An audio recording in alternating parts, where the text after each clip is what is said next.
So, how do we know all these things about forces?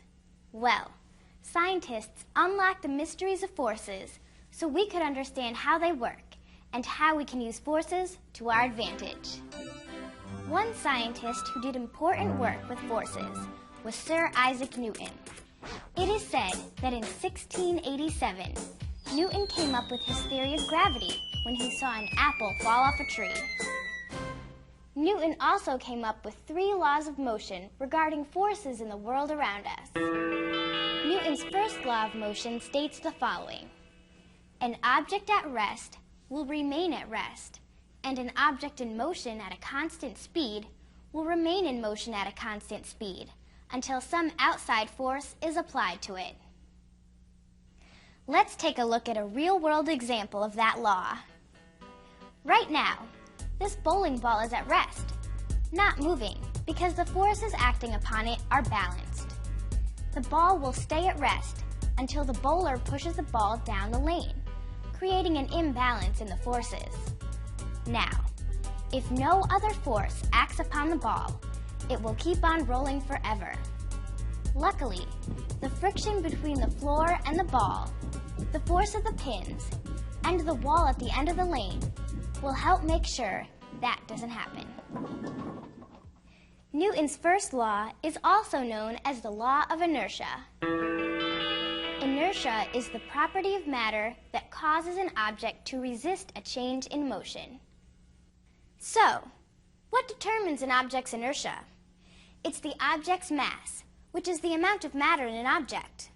The more mass an object has, the greater its inertia. That would explain why it's easy to move a toy car with a simple push, but very difficult to set a real car into motion simply by pushing it. Now here's a question for you. What's easier to move, a jar of cotton balls or a jar of sand? Both jars occupy the same volume, but the jar with cotton balls has less mass, so it's easier to move. The jar with sand has more mass, so the greater its inertia. That brings us to Newton's second law of motion, which is expressed in the form of a mathematical equation. Force equals mass times acceleration.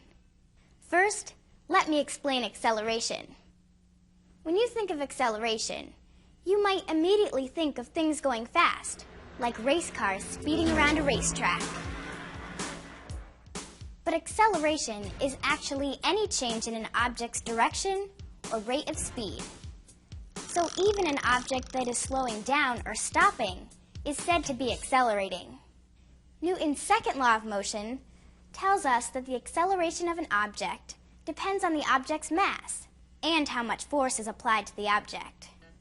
When you take a billiard ball and hit it with a cue stick, you are applying force to the ball.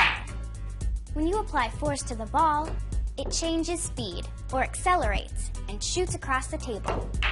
Now, watch what happens when you exert the same amount of force on a bowling ball, which has a lot more mass than a billiard ball. It doesn't travel as far, or as fast.